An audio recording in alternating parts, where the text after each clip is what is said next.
Hey folks, welcome to this edition of Fat Off the Bone. Out here working on cook trailer this afternoon. We got a big catering event this weekend for a wedding, and out doing some washing on it and getting some things ready to go. And I thought it'd be a good time to put some ribs on the smoker. And while I'm doing it, I might as well shoot a video to show you a different method. The last rib method I did was the quick cook method, you know, where you sear them off and then you put them into the turkey bag and wrap those in aluminum foil and finish them off. But I'm just going to do a traditional way of good 225, maybe spike a little bit, temperature not over 250, and do it on the big green egg and just straight charcoal. We will have a heat deflector, plate setter plate in our big green egg so we don't have really direct heat up on the coals, but we're going to get this thing lit off, and we'll show you how to prepare the ribs in a moment. But we're going to use my loop lighter, this my electronic lighter. I really enjoy this thing. I use it a lot. It's going to be time to buy a new one before long. But let's get this lump charcoal lit, and that's all I use in my big green egg is my lump charcoal or lump charcoal. So we'll get it going here in a moment and get these ribs on, and in about 3 hours we'll make some mouths happy.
And that's all there is to it, folks. So we'll sit there and let that charcoal start to heat up, and it's kind of piled to one side, but then I'll rake it down when more of it lights off, and I'm going to go ahead and close it to get that good venting effect. I think that works better than just leaving the top open. So we'll be back and we'll get those ribs prepared.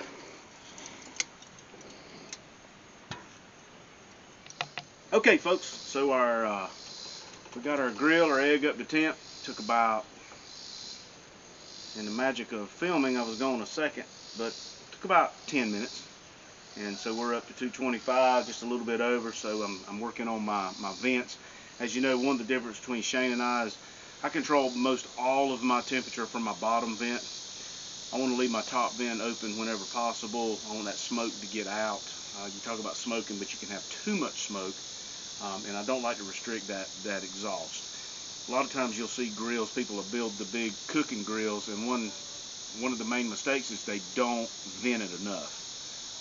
I've used pull behind grills or large grills where we actually had to crack the lid just a bit to give it enough exhaust. So what I'm going to do, and I'll bring the camera in and do a little close-up, but I got two, and these are small racks. I was at the grocery store this morning just perusing the aisles to see what I wanted to cook while I was working on the cleanup for the catering event. And I saw these Babybacks, and they look good. They're like I say, they're a little bit small, but hey, they're gonna do great. In about 3 hours, they'll be happy. So we're gonna take these and I like to clean mine up just a little bit, cut off a little bit of this fat. I'll throw it on the grill and got a couple labs that'll be real happy with that in a bit. And then I'm going to pull this silver skin off the back, and there's always debates about that, but you can't get your rub to go in when you have that skin. Nothing's going to penetrate it.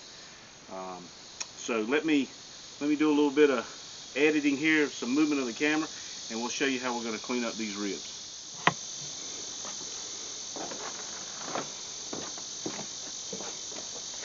Alright, so I have this, and you see that I've just taken off some of the, and this really isn't necessary. It's just one of the things that I've kind of become accustomed to doing. Just cleaning up a little bit. Again, I'm gonna throw this on the side. Wally and Barney, all my four-legged friends are named after Andy Griffith characters. So we're up to Wally and Barney now. But so clean that up a little bit, and then we're gonna, one of the ways to get this silver skin off is I like to get a paper towel, works good, and find you one of the bones, and a spoon works great. Okay, spoon works great, and you can get your fingers under here. And I may not even need a paper towel, but a lot of times these are slippery, and I'll show you. If you'll grab that with a paper towel, man, that just pulls right off.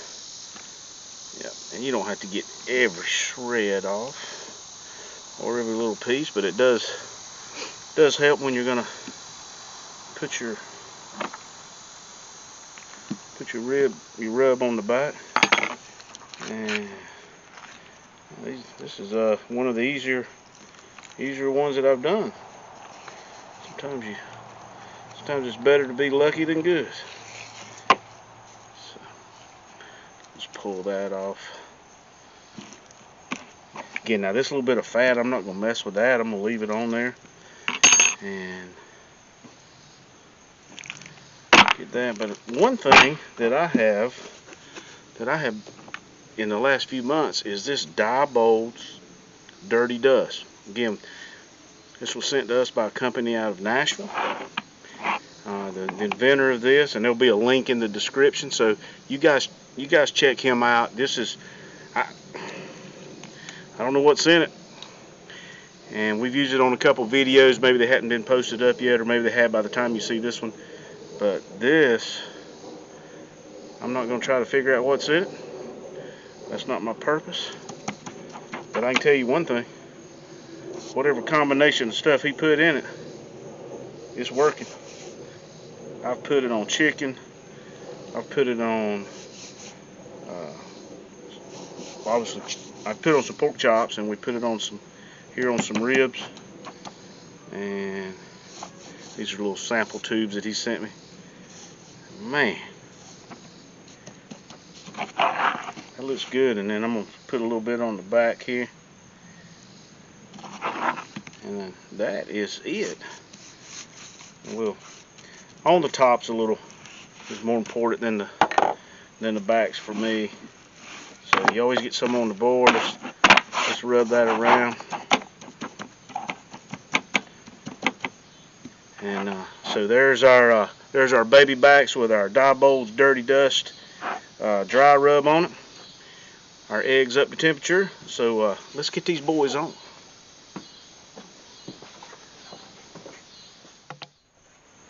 Alright, so we got our egg up to temperature, and we always open it slowly, give it a little chance to breathe. And you see we have our plate setter in there, as they call it.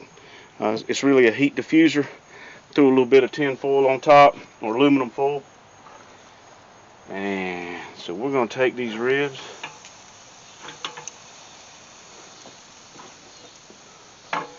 put these ribs on here. And that is a beautiful thing. So what we'll do is we'll come back. We're going to do a little spritz of apple juice. But we're going to let these boys sit in there for about an hour. And let that dirty dust do its job. Let the lump charcoal, let that heat do its job, and let the smoke. And so folks, we'll be back to spritz those in just a bit. Hey Hey folks, so we are back and our ribs have been on the egg here, hanging around 250 for 225 to 250. I've been kind of adjusting a little bit for that. I've been, as you saw, we were spritzing them with apple cider vinegar and apple juice. I've been doing that a few times. So what I want to do now is I'm going to just wrap these up. I'm going to put a little brown sugar down, wrap them up, put them back in. We're at the 2 hour, 15-minute mark. And then when I do these, I'm going to say a long cook with, I do ribs and, butts and hogs and stuff take 12 hours, 14 hours. But something's going to take you 3 or 4 hours. I always hook it to something I'm going to be doing around the house, maybe mowing the grass or doing some yard work or landscaping. Today I happen to be working on again, I've said it a couple times, I'm working on some equipment to get ready for a catering event this weekend, getting things cleaned up, make sure the health department's happy with me, get things packed out, that type of thing. But what I want to do is we're gonna raise these up, and these look great. So what I'm gonna do is I've got me some tin foil down, and I'm going to put some brown sugar down. I don't want to use a whole lot of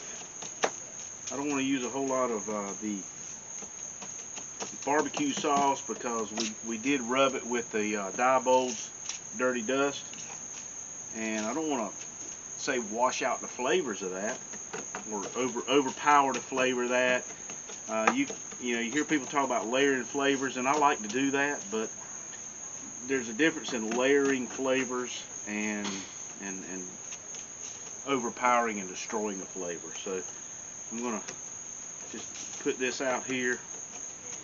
This brown sugar will melt, and it'll be wonderful. So the ribs look great. We're just gonna lay this rib down. We're gonna lay it, meaty side down.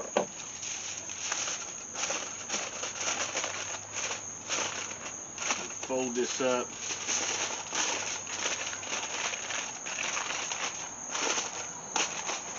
Oh, they're smelling good. And then I'm going to take this and lay it back, meaty side down. And that was smooth, huh? So one more time with my brown sugar. And I happen to have packed in my little container here some light and dark brown sugar, just because that's the way it ended up. And we'll probably let this set on for another hour or so. As far as the temp on the ribs, they're done. I can look at them and tell. Shane and I are big proponents of using your pen, but these are thin pieces of meat. I know we try to teach basic cooking and easy ways of doing things, but there comes a point where you learn when something's done. Oh, that is a beautiful rib right there, and that is going to be perfect. You know what? And I'm going to lay these are right here. These are little pieces that I talked about. These were for give me some little treats for my puppies there. And if I got any animal rights people say I shouldn't be doing it, here.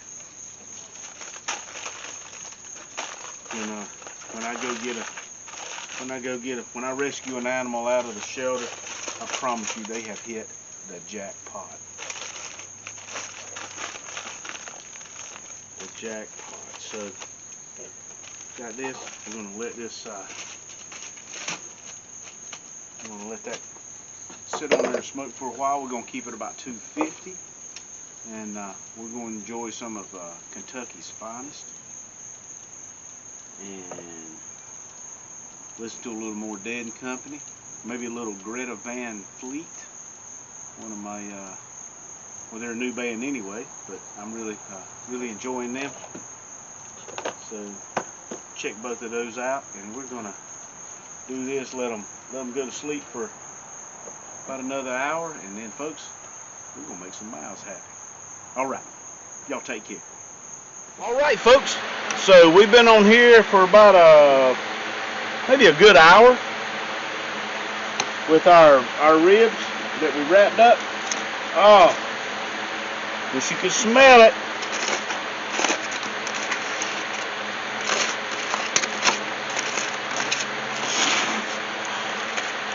Oh, and you see that brown sugar we put on there?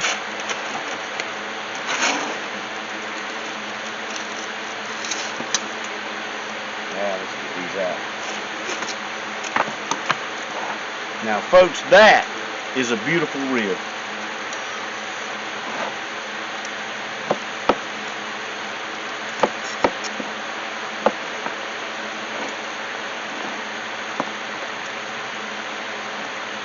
And that, my friends, is what a perfectly cooked smoked rib looks like.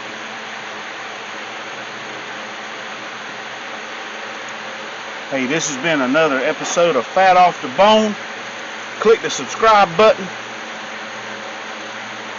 Whatever you do, get out here and grill and make sure you're making some mouths happy. See you on the next video.